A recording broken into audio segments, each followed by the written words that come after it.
Welcome back to James Cameron 101. I'm your host, Eddie Green. We're back with another very, very special guest, someone who I have a bit of a history with, which I'll tell you about right now. The first time I had JODY DUNCAN on was my Terminator 101 podcast back in 2019, somewhere in 2019.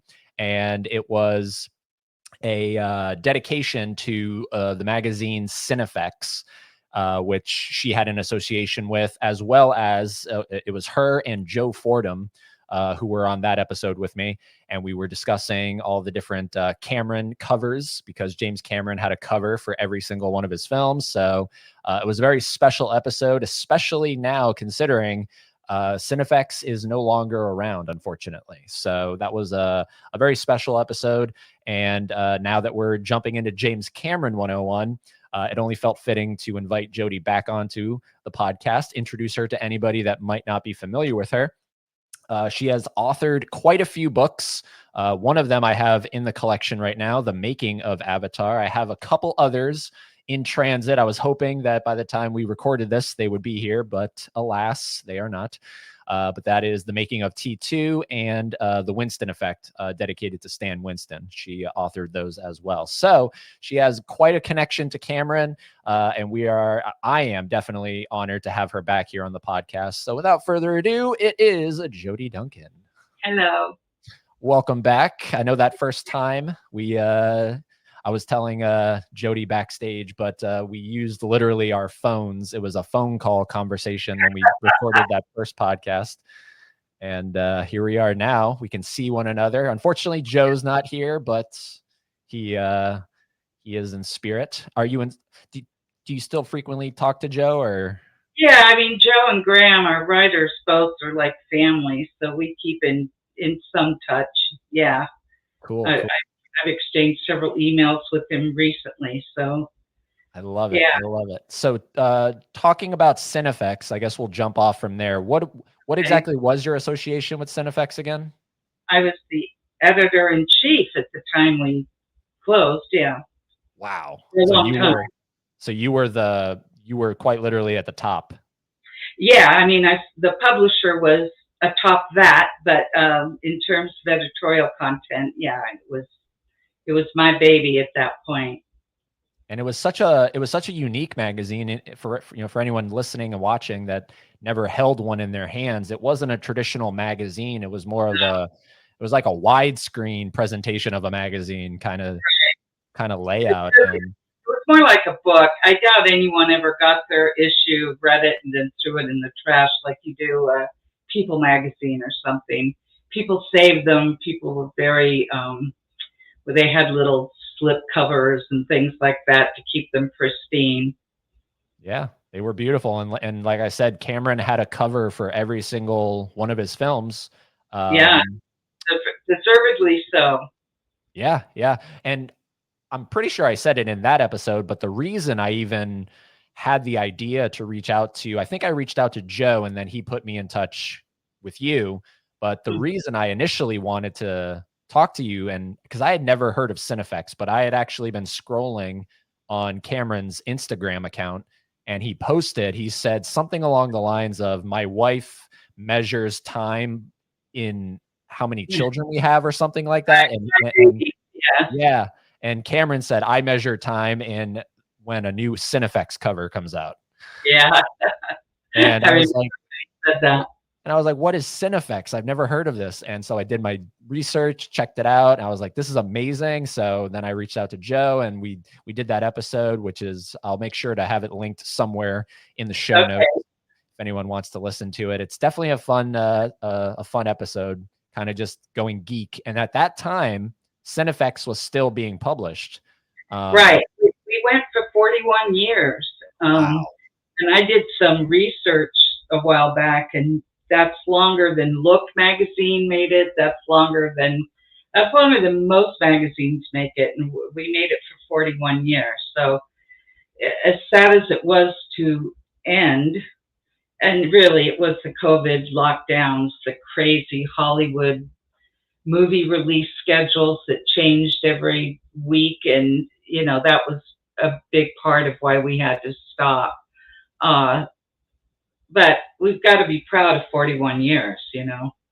Absolutely, absolutely. And when you were doing specifically the Cameron stuff, Cameron was you were always getting interviews with Yeah. Cameron. How many of those that you can recall did you do, or did you do all of them? No, actually, that was Dawn because in the early days of the magazine, I was not writing for the magazine or I wasn't the editor. I was doing work for it, but I wasn't doing any writing at the time. And so Dawn in those early days, and the Terminator 1 issue is issue 21. So that was pretty early on in our existence. And Dawn did those interviews and wrote those articles, and he did that a lot. And then as the magazine grew, he was able to step away from writing. I'm talking about Don Shea, the founder of the magazine. So, and so I did more of the later stuff like Avatar, and I co-wrote the Terminator 2 making of book with Don. So I was in on that, and then I'm pretty sure I wrote the articles. It's terrible. It's been so long. And because I was editor, I had my hands on all of the articles. So sometimes I can't remember if I actually wrote an article or if I just edited it. But I'm pretty sure I wrote the T2 article. So. And the interesting thing about that is just a couple days ago, I recorded a podcast with, I'm sure maybe this name will ring familiar to you, Ed Marsh. He is he did all the video making ofs. So he did Under Pressure, Making the Abyss. He worked on the making of T2, the video elements. It's so interesting to me that there was a video kind of making of, and then there was the book making of. Did you have any kind of intersection with Ed? Not that I remember, no. But what I could say is those videos ultimately ruined our making of book business. So, because people, you know, they'd much rather sit and watch a video than read a book.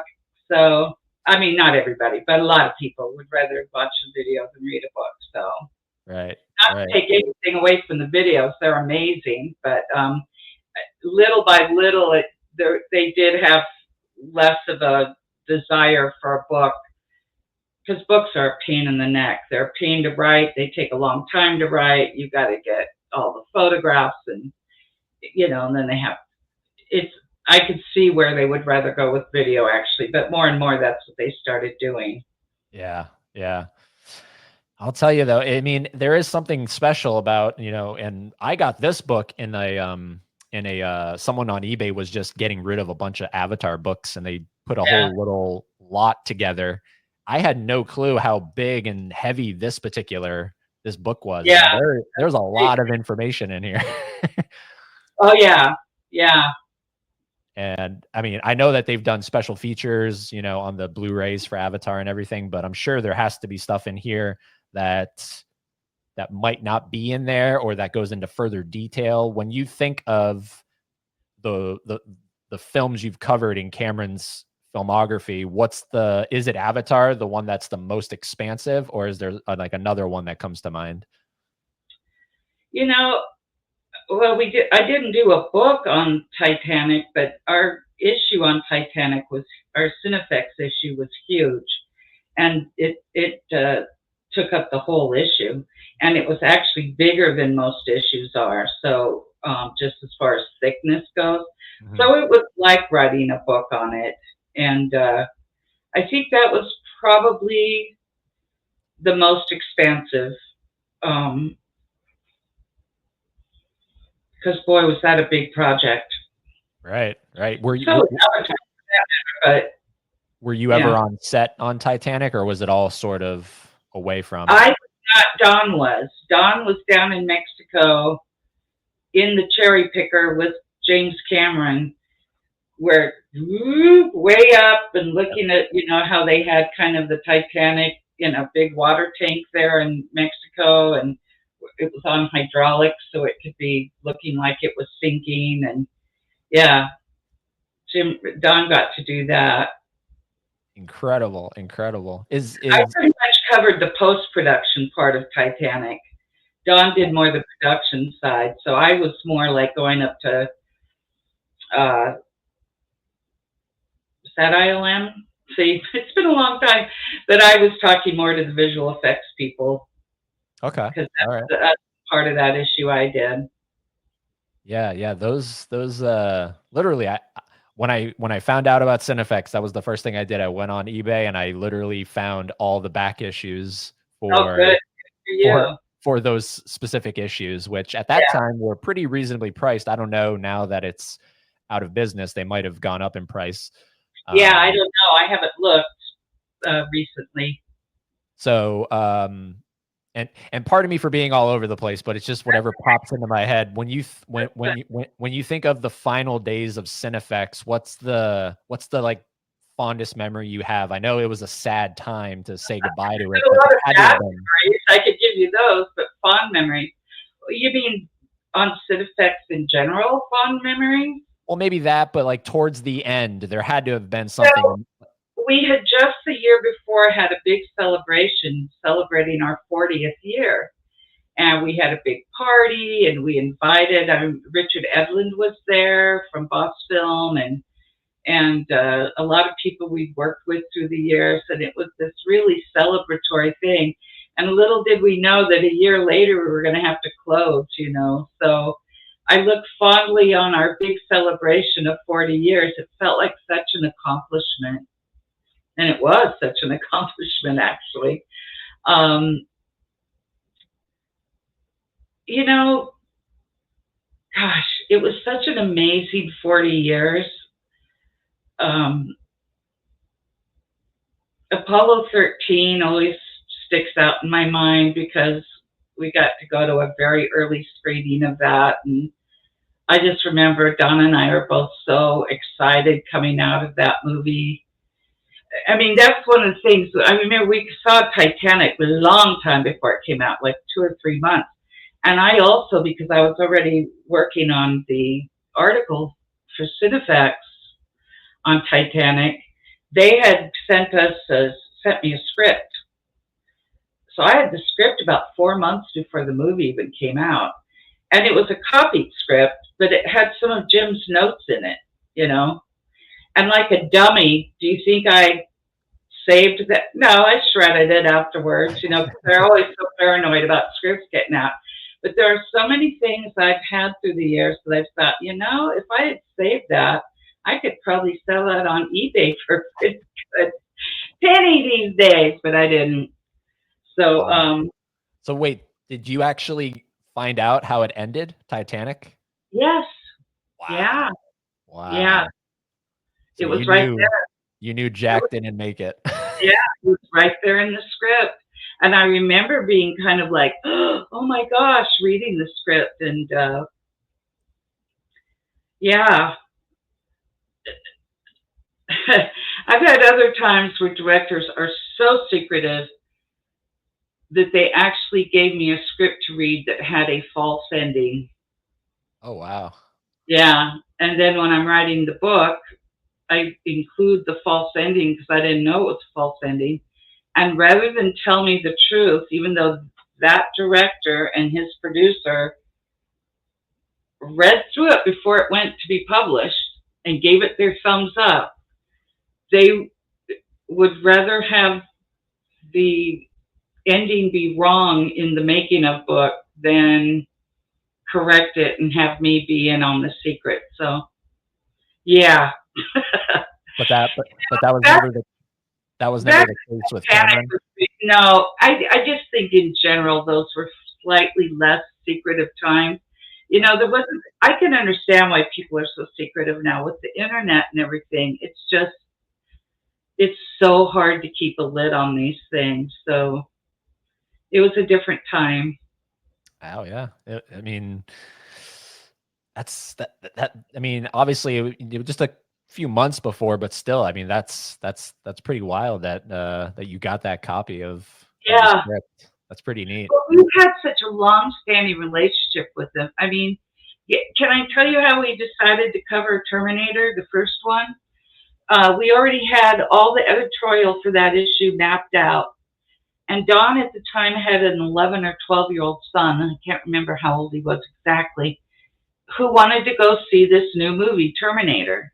And Don, like a lot of people, thought, oh, that's just a B movie. That's, just going from the commercials to ads and everything. And yeah, that's going to be a nothing. And his son just kept bugging him and pestering him. So finally, Don went just to satisfy his son.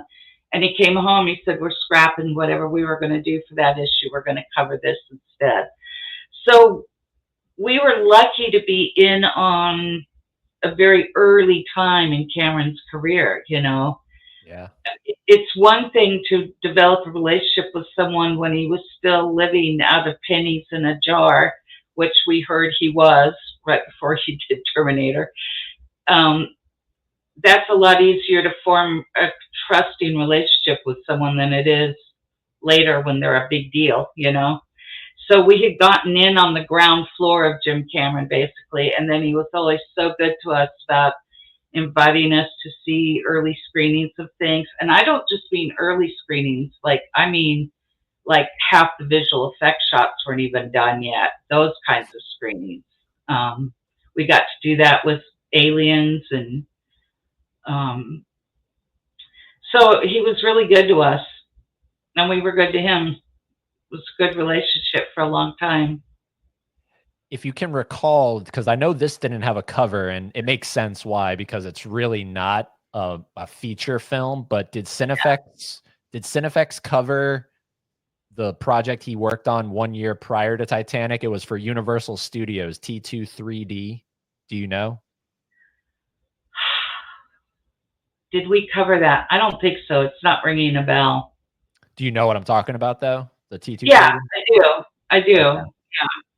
Yeah, because I think we did cover, he made a couple of those documentaries, kind of the underwater documentaries and that sort of thing. And I think we covered at least one of those, if not both.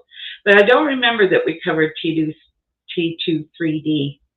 So yeah, because that is such a unique piece of his filmography. It's again, it's not a feature film, but it acts as a mini sequel to Terminator 2. And literally last night I found an issue, American Cinematographer, they covered it. So I picked that up, but I wanted to make sure I asked you just in case I missed it somehow. Yeah, no, I don't think so. Okay.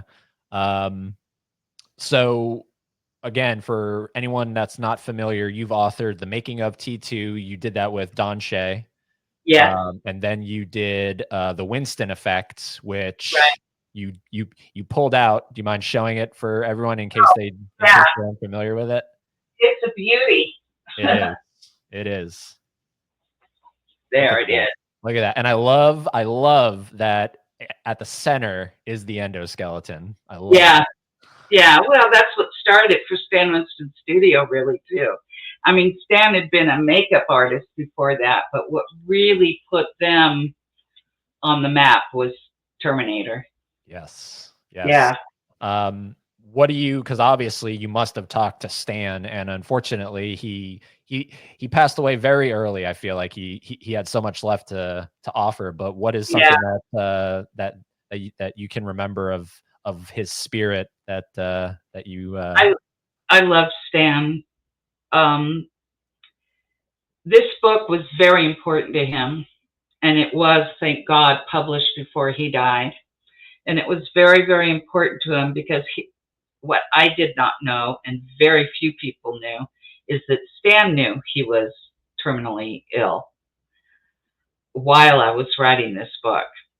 So it was very important to him that it be done right and that it be good, because it was encapsulating his entire career, basically.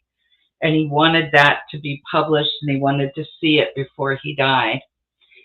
I had arranged with him to spend 3 days in Van Nuys. I even got a hotel room because I live about 70 miles east of there. And Stan Winston's studio was in Van Nuys at the time. So what we had arranged was that we'd spend 3 days of me just interviewing him. I wound up doing about 45 interviews for that book, but I knew Stan. I had to have Stan's comment on everything. So I had divided up all of his, from his earliest makeup work all the way to the end, divided it up into 3 days of all day interviews, 8 hours each day. And I figured if I could get that, then I could get everything I needed from him. And from then on, I'd just be interviewing everyone else. Every day of those 3 days, he wasn't able to make it to the whole 8 hours. And again, I did not know how ill he was. He did not appear ill. And I remember the third day I got a little irritated because I said, Stan, I set aside this 3 days. I have to get through this stuff. And I got a hotel room, and I don't know when I'm going to be able to get you again, because of course it's hard to get him. It was hard to get time with him. And I remember he just smiled and he said, well, I'm doing my best. And I've always felt so bad about that because I didn't know he was sick. And obviously talking for 8 hours would be hard, even if you're 100% well, you know.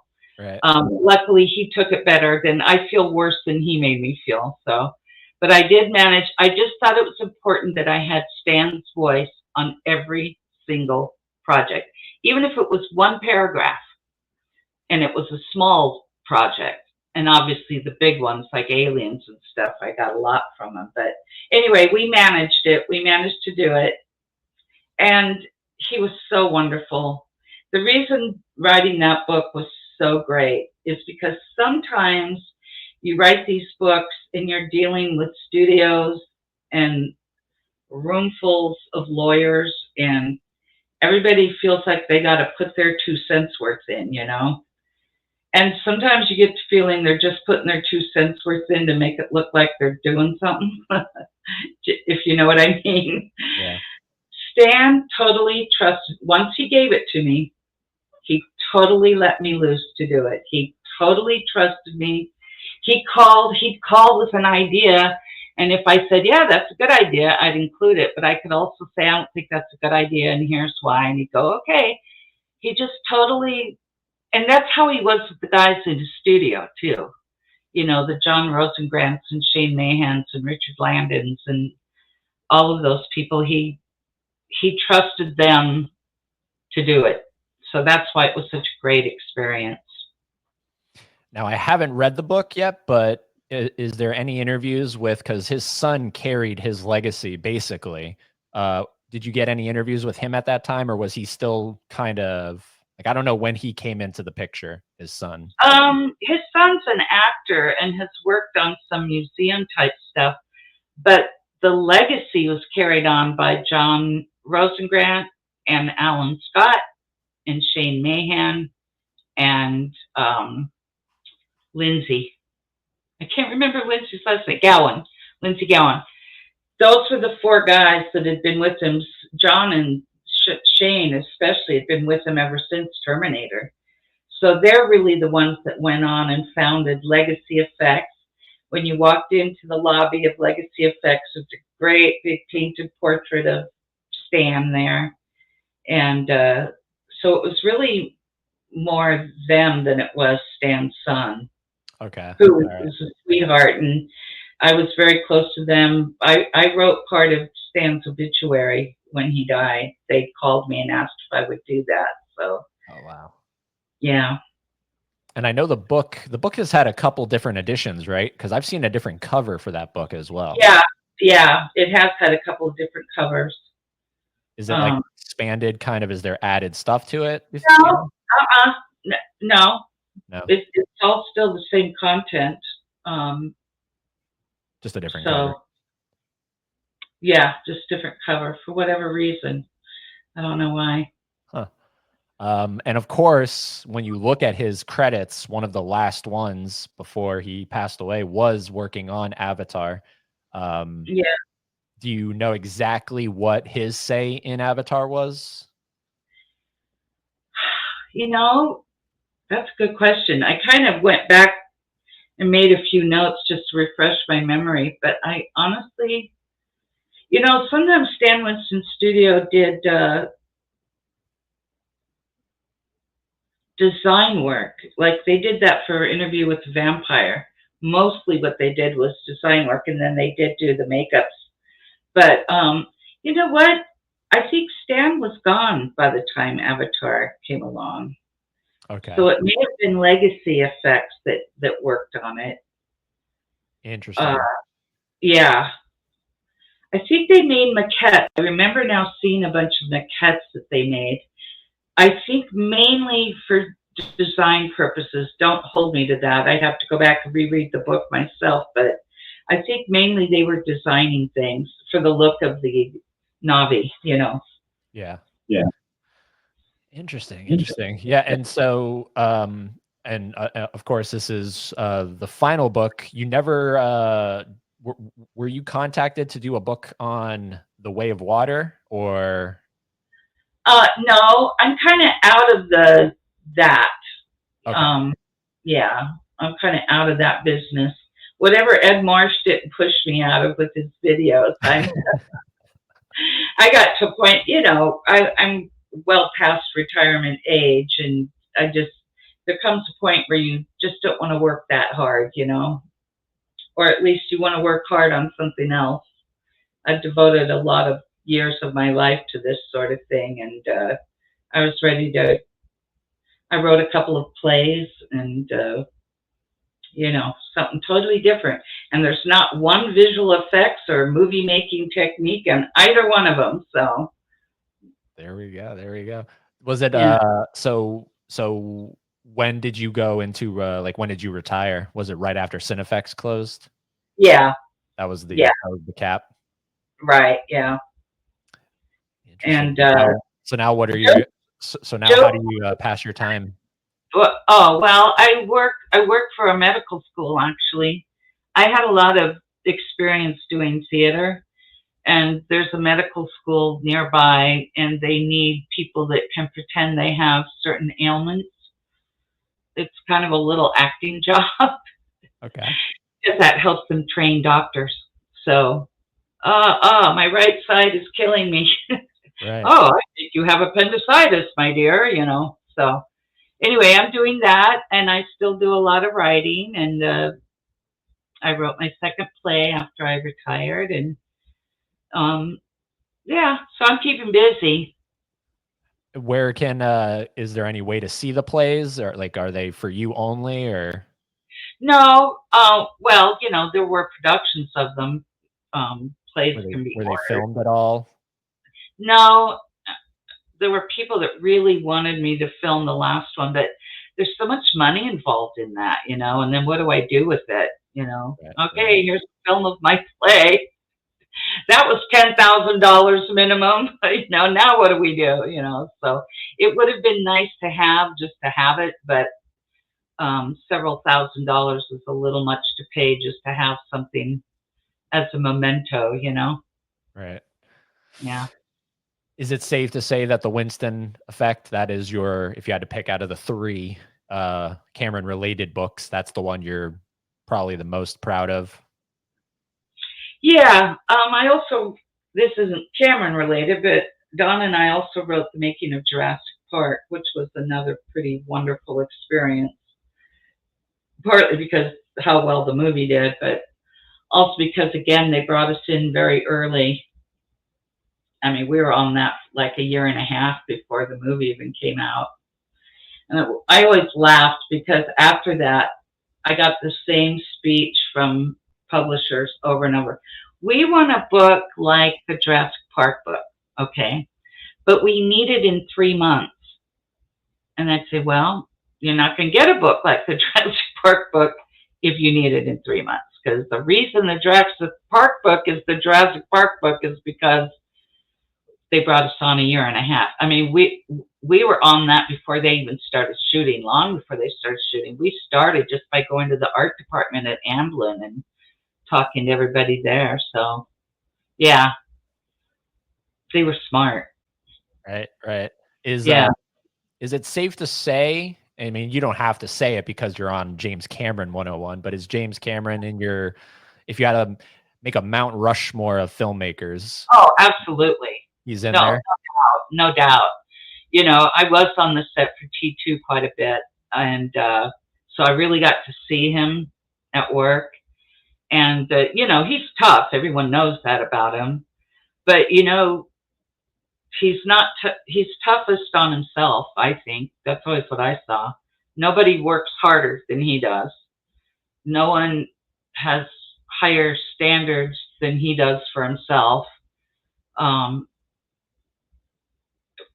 and partly he can do almost every job in movie making, so he's got his hands in everything because he can kind of do so much. He's a good cameraman, he's a good editor, he's a good writer, he's a good.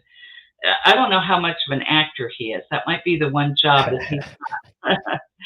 But he's good at getting stuff. I saw him. I remember getting, that shot in Terminator 2. They're in the uh, irrigation cement. I don't remember what the word is for those things. But anyway, the chase with the truck and the kids on the motorcycle, the little moped type thing. Yep. And there's a point where he stops and he looks back to see how close the truck is getting to him, and he's panting. I was there when they shot that, and the camera comes in on him. And I remember they did it several times. And, Eddie Furlong was not an actor. They plucked him out of nowhere, basically, for that role. And I remember Cameron going up to him and saying, "I'm not buying it." And talking to him for a long time, tell him, and then sure enough, after he talked to him, the next take was the one they got. So, yeah, he was good. That's so cool.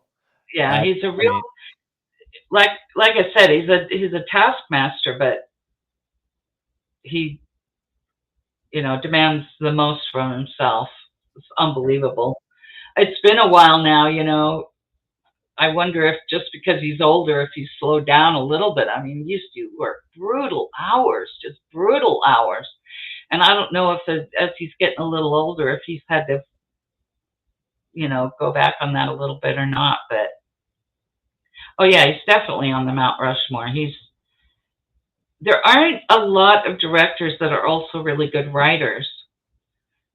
And he is. He's a very good writer. I mean, I think no one plots a movie better than he does. You always know whatever you see in the beginning, it's going to pay off somewhere. He's so good at that. In fact, I think his movies are the best plotted movies there are. There might be other directors or writers who, maybe are better at dialogue specifically or something, but I don't think you can find anyone who's better at plotting a story out than he is. And then he's also so artistic, he's like an art director. That's how he started. And, at Roger Corman's little New World Studios. And so he can do art, he can write, filmmaker, he's a visual effects guy. He knows hardware, he knows technology. That's hard to find all in one person. Yeah. Yeah. And to your point, maybe acting and maybe the music department isn't his strongest either. Yeah, although I remember him saying that when he's writing a script, depending on the kind of script he's writing, like he had to write T2 really fast. I don't know if you remember, but the studio agreed to do it, but it had to come out in summer, that next summer. So he had it was a short time to get that together. And I think it was T2 that he said he just had heavy metal or something cranking up, which for a Terminator movie, heavy metal sounds about right. And yeah, so I think he can be moved by music, but I doubt he could write music. Right. But who knows? Right. And to fill out the Mount Rushmore, Jody Duncan's Mount Rushmore, we have Cameron, and who would be the other three you would place in there, just off the top of your head without thinking too much? I have a great deal of respect for Christopher Nolan. I think he's so inventive, and he's a good writer, too. He's a very good writer and director. I love how he has tried to stick to non-CGI images as much as he can. His movies sometimes give me a little bit of a headache because I think he's probably got about 40 IQ points on me. And sometimes they're, you know what I mean? They're kind of brain twisters, and you go, I've got a headache trying to follow this thing. But I think he's so brilliant. And on top of everything else, he's one of the most decent human beings I ever met in my peripheral Hollywood career. He's just a fantastic person. So he'd definitely be up there. You Spielberg. know, obviously Spielberg. Yeah, And that'd be then my Mount Rushmore. well, then one more. We can't forget that fourth guy. Who's that? Well, whoever you want it to be.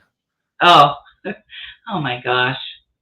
Or girl. We'll throw a girl in there. Yeah, well, I know it's politically incorrect, but I can't think of any girl directors. They will eventually, but they haven't had as much time to reach the pinnacle. Catherine Bigelow, maybe. I don't know. Yeah, well, she's done really interesting stuff, Yeah. And she was married to the guy. She was married to the guy. Yeah. Oh, I don't know. I think 3 is plenty. 3. I'm a very huge admirer of Christopher Nolan. And he just correct me if I'm wrong, he won Best Director for Oppenheimer, right? I believe so. About dang time. Yeah. Which I out of his, like, not to turn this into Christopher Nolan 101, but out of all of his stuff, that was not one of my favorites. I much prefer his earlier stuff. It seems like Prestige. I'm a big fan of The Prestige. Yeah, I love that movie. I love that movie. But yeah, Oppenheimer, I mean, it was great. We saw it in IMAX. For that whole Barbenheimer thing that was going on, which I'm very upset that Cinefex wasn't around for this, because I'm sure there would have been a lot of coverage on Barbie. Absolutely. And we loved covering his movies because he stayed away from CGI so much. Not totally. Obviously there are things. But you can imagine, here we start 40 some years ago, and we've got photos of models that they're, the capsule from Apollo 13 that they're burning up in the back lot of Digital Domain. And, we've got all these great images that we can, behind the scenes images. Well, once it became more and more computer generated, then what do? Made it a lot harder. And that's probably partly why it was time for the magazine to end anyway, because it's just going to be more and more virtual reality and AI and CGI, and it's, there's nothing that exciting about a final CGI image. What are you going to show for behind the scenes of a final scene when it's in its wireframe form? Woohoo, that's not very exciting. You know what I mean? It became very difficult. So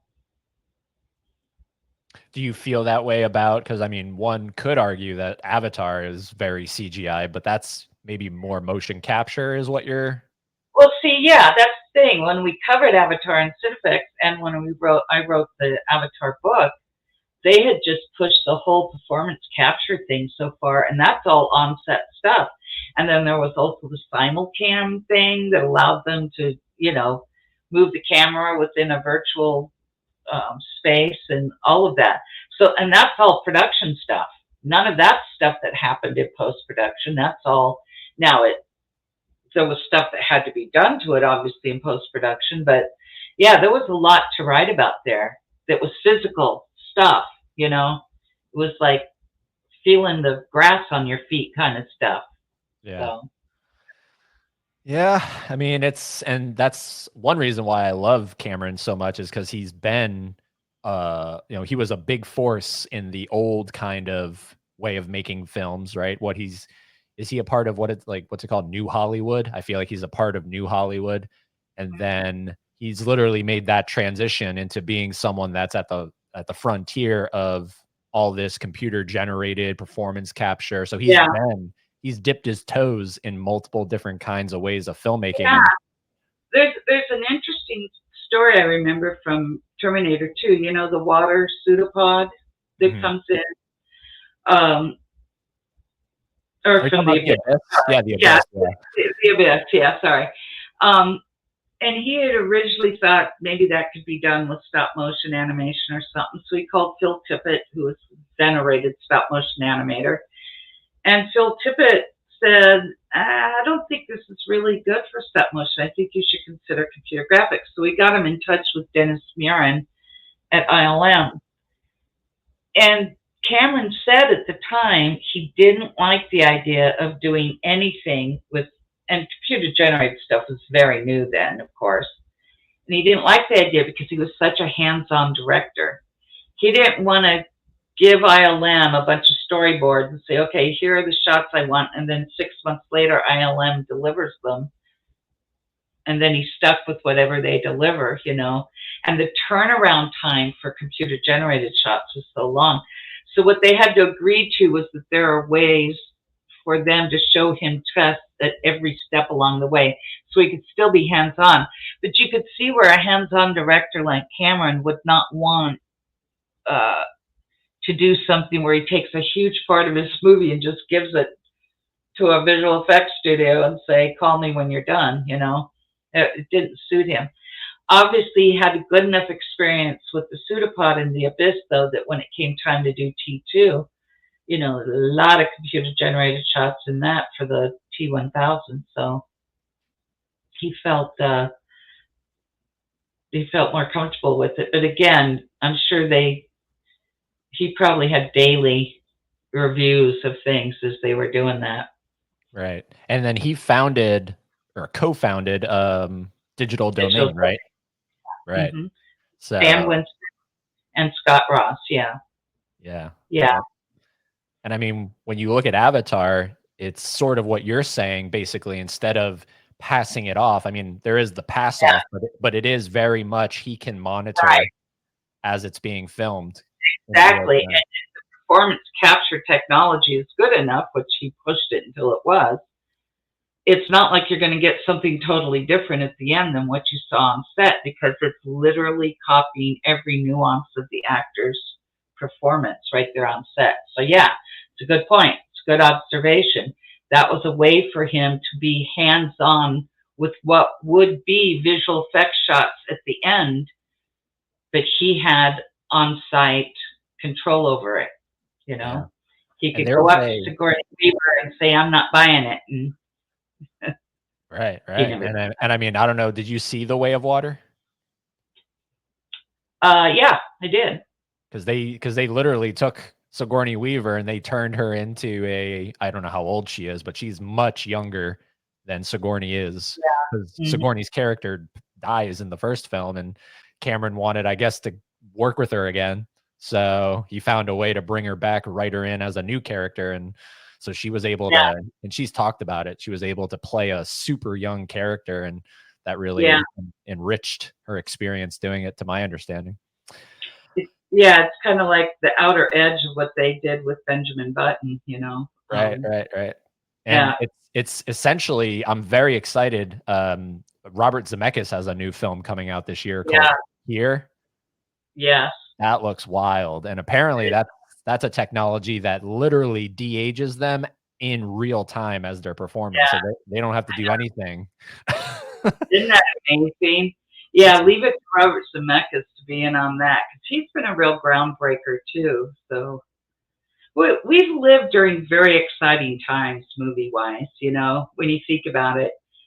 Until Star Wars, from, you know, nothing had really changed in making movies since they started making movies. You know, there's still stop motion, and then Star Wars introduced motion control and all this stuff. But I mean, there's a lot of years in there where, except for maybe color, Technicolor, it was pretty much, they made movies the same way over and over again.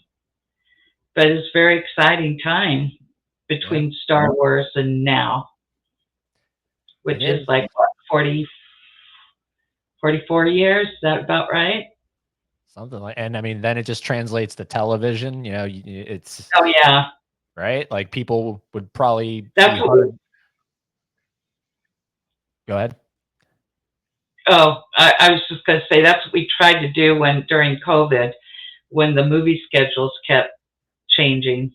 Because see, one of the things about Cinefex was, because we were behind the scenes and we published behind the scenes photographs, The deal we had with the studios is they were pretty good about letting us have those photographs, but it had to be after the movie came out.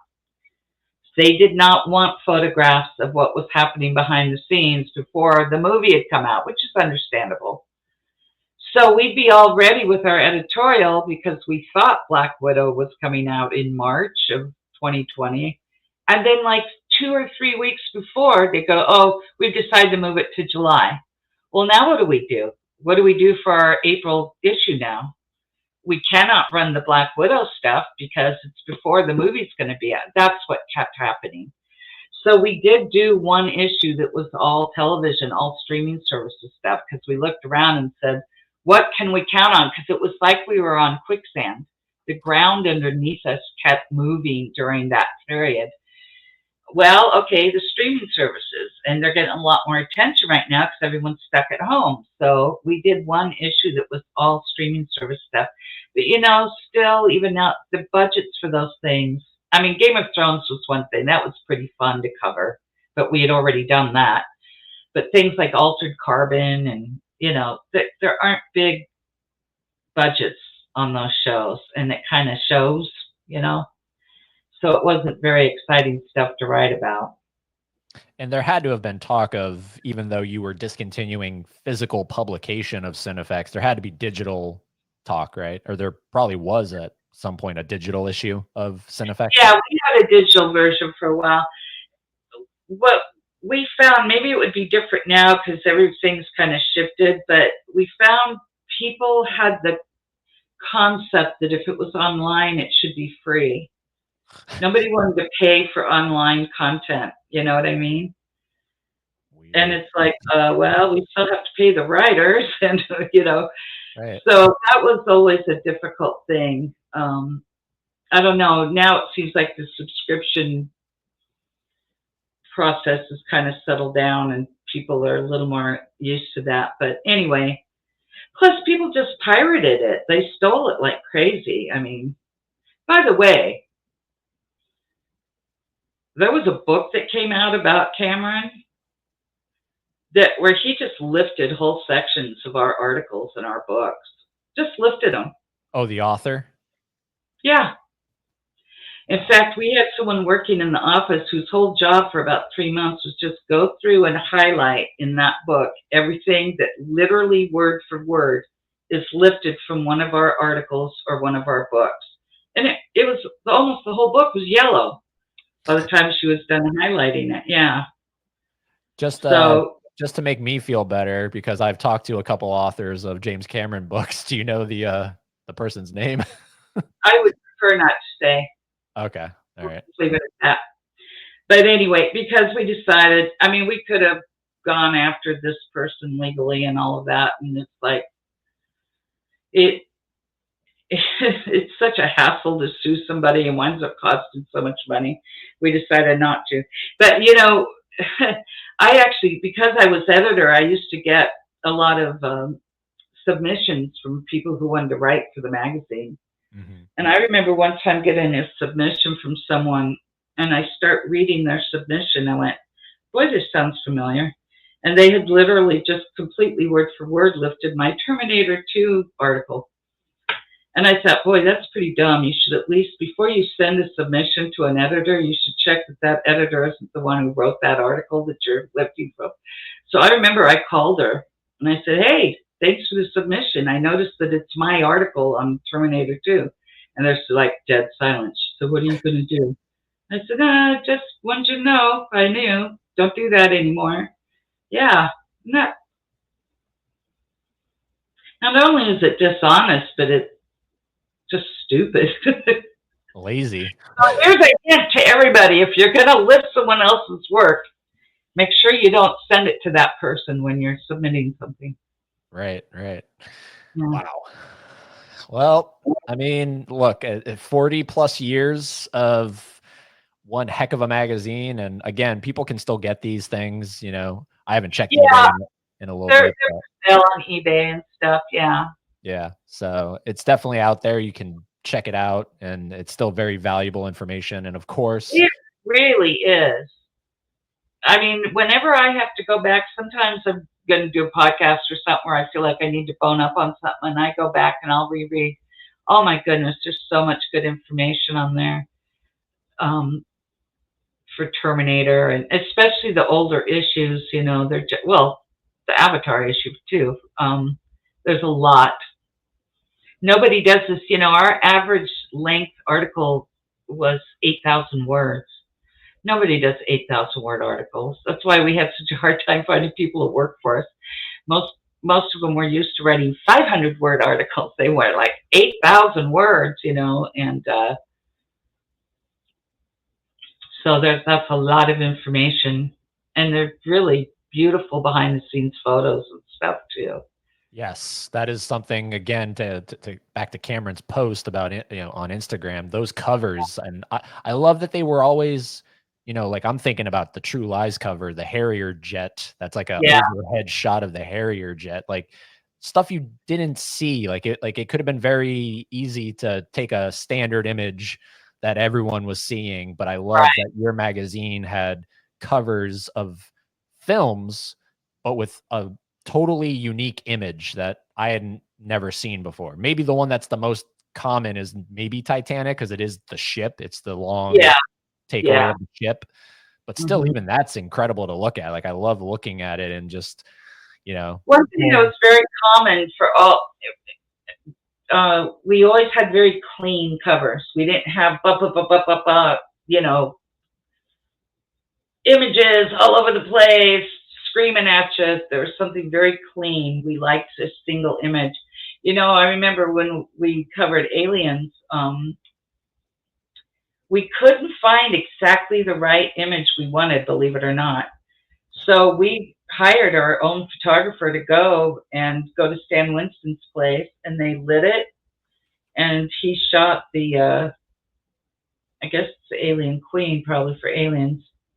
Maybe it was for Alien. I don't remember. Anyway, we just got our own shot. That's the only time we did that, I think. I think there's only one time there's an actual human on a Cinefex cover, too, and that's just because we didn't have anything else that was good. And that was for issue number 24, Cocoon. Wow. Yeah, there's the cover you're talking about right there. Yeah. Our own photographer, shot that, I'm pretty sure. Or no, maybe it was this one. Well, anyway, one of them. This is the one that I'm talking about here. I love this cover. For some reason, it's so just, it's so unique, because you can see the ground and that's actually busier than most Cinefex covers were, though, I gotta say. If you look at all the rest of them, it's usually like one thing. Yeah. I love the Terminator 2 one. It's the T-1000 with his giant gaping hole of the eye. Oh, yeah. You have it? Yeah, I do. Oh, it's so cool. That was a Stan effect, of course. They did practical ones and digital ones. Oh, well, I don't see it here. Was that the Terminator 2 illustrated screenplay that you just went past? No. No? Oh, okay. It looked like it from here. Oh, okay. That's the making of. Yeah. Gotcha. And then this is the Abyss, they're under there. I love it. Was it hard to your knowledge, was it hard to avoid putting on the what the heck is it called? The NTI, the pseudopod? Yeah. Was it hard to avoid doing that on the cover? That is the money shot, really. Yeah, well, it is. Yeah. I don't know why. You'd think that would have been. I don't know why. Maybe this is such an old time of computer graphics. Maybe it didn't hold up well in a still shot. You know what I mean? Maybe. Part of what made it work was that it was undulating and stuff. Right. And in the early days of CGI like that, maybe when it was still, like in a still photo, maybe it looked like crap, So right. I wouldn't be surprised if that's reason, because you're right. That would have been, the obvious choice. But I bet it didn't look that good unless it was moving. That'd be my guess. And to your point that like you just said, that's the obvious choice. So maybe everyone was in the office thinking, well, that's the obvious choice. Why would we don't do Yeah, the obvious choice? you know, the PR departments would always give you this press kit that had the 5 or 6 shots that everyone wound up using. We never used those. We always said no. And Don would go in and literally, sometimes he'd go in and go frame by frame through a movie till he found the image he wanted. That was his side of it, the photo side. I think God didn't have to deal with that, but yeah, he had been known to do that, go frame by frame, looking for exactly the shot he wanted. And And they were pretty good about letting us have it too. And is Don retired now? Oh yeah, he retired. He retired long before the magazine closed. Gotcha. He'd retired, I think, about 8 years before we closed. Wow. Yeah. Well, we are about to hit the hour mark, which is, I think, the perfect time to keep this. So I always ask as the final question, every new guest on the podcast, no association whatsoever. Keep that out of this. What is your number one favorite James Cameron film?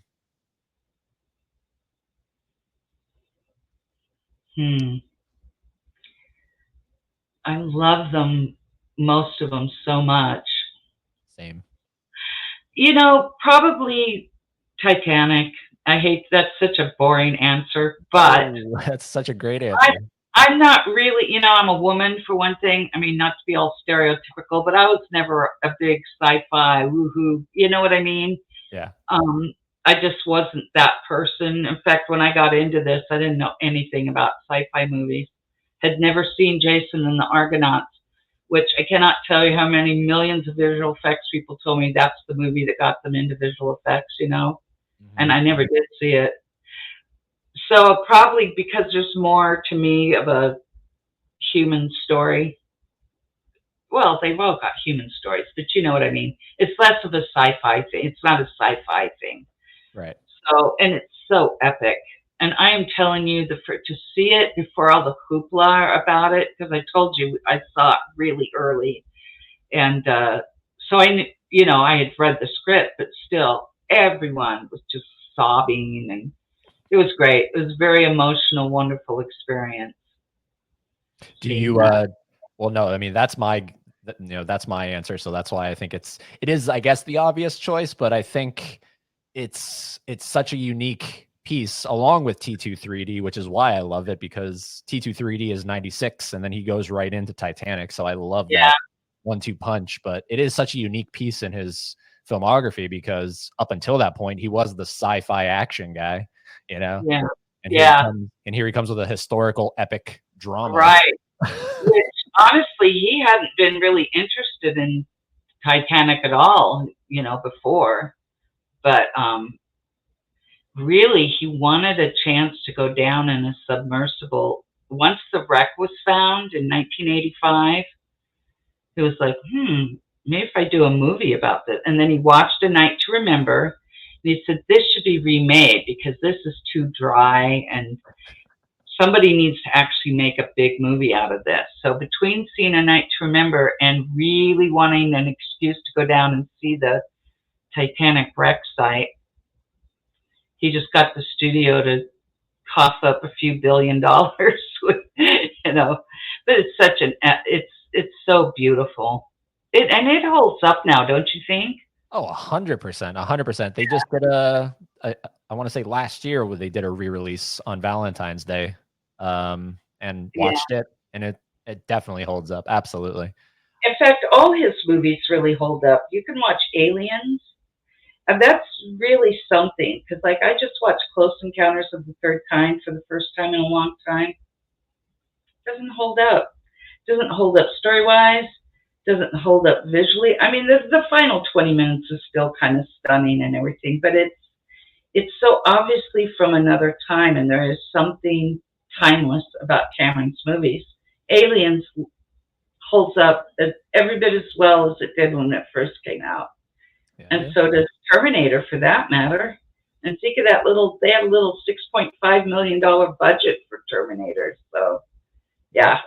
Yep. Although I have talked to Jeff Don, he's the after T2, the Oscar-winning makeup artist, but on T1, he was just the makeup artist. I've talked to him. He's been on multiple episodes, and he will say that T1 has dated it somewhat in terms of the prosthetics and everything that they use, the Arnold. Yeah, no, that's true. You're right. You're right. Like the fake Arnold head and Yeah. all that. Yeah, that looks a little cheesy. Yep. But there's still something kind of timeless about it, I would say. Oh yeah, You know? absolutely. I mean, and just in about a month's time from now, we're getting a Terminator series on Netflix. It's an anime series. So, Oh, really? yep. Oh, it Yep. keeps going on. A good idea. It doesn't die. No. So we'll see how that turns out. Yeah. It's an 8-episode thing, but look, Jody, I thank you for coming back on here. It was a lot of fun. Joe, his spirit is with us. Yeah, Joe's very busy right now.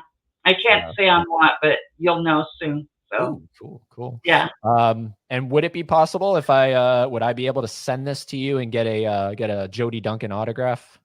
Sure. Perfect. Yeah, Sweet. I can do that. I will send that to you. And that is because I literally have it's the Cameron collection. I collect obviously anything, but I specifically collect all the different VHS, DVD, Blu-ray. I think I have like 30 copies of Titanic, all different editions, languages. Oh, cool. Okay. So. Yeah, you can send it to me. Sweet. Awesome. And just like that, everybody, please do your research. Check out Cinefx. Find Jody's books. They're on eBay. I'm sure they're on Amazon too, right? Like maybe some of them. Yeah, I don't. Yeah. Mm-hmm. So some of them may be out of print by now. Some of them are pretty old, But right. Yeah, I did like a dozen of them, so there's a lot. Cool. So do your research, check them out. It's been an honor to talk to you once again on the podcast. And I end every episode telling everybody to go watch a Cameron film.